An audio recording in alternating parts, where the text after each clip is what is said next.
This is my audience.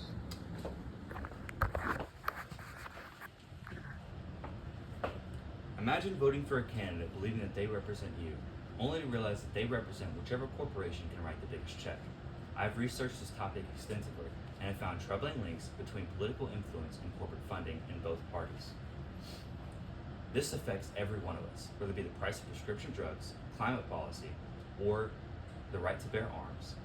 Lobbyists help shape the laws we all have to live under. Today I'll explain the problem of corporate influence in politics, the cause, and the solutions to restore trust in our democracy. First, lobbying is defined as the act of influencing government decisions. Corporations do this by hiring lawyers to argue for a desired bill or policies, as well as donating directly to certain candidates. The largest problem that arises from this is the corruption of democracy. In 2003, Big Pharma at the time spent a record-breaking $108 million in federal lobbying activities. Later that year, the MMA Act was passed, which greatly expanded the scope of Medicare to include prescription drugs and other things.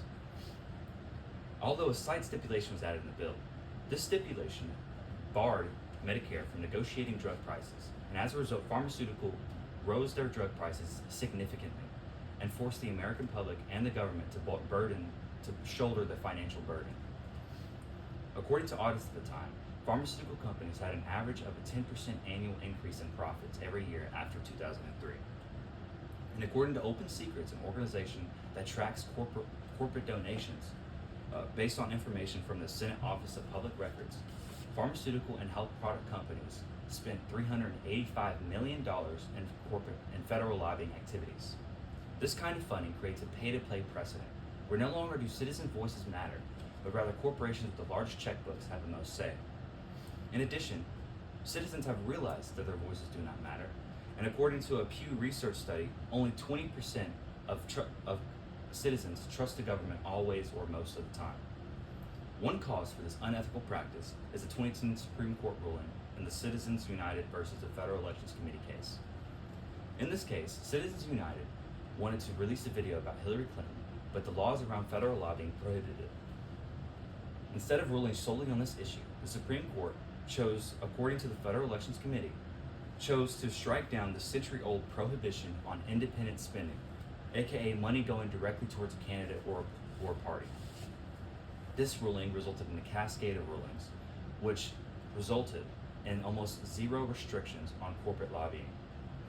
These rulings, along with legal loopholes, allow for much of the political donations to remain undisclosed, blurring the lines between bribing and donating.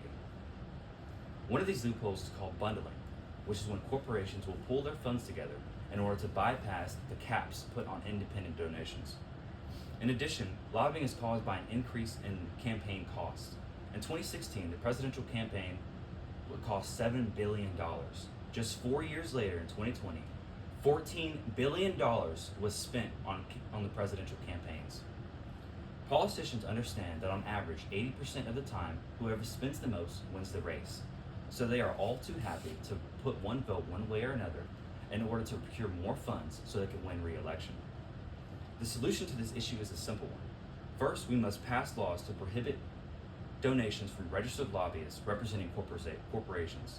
Then, in order to recoup some of the funds, we must publicly fund campaigns to reduce dependency on private money. Lastly, we need strict transparency laws to track all political donations.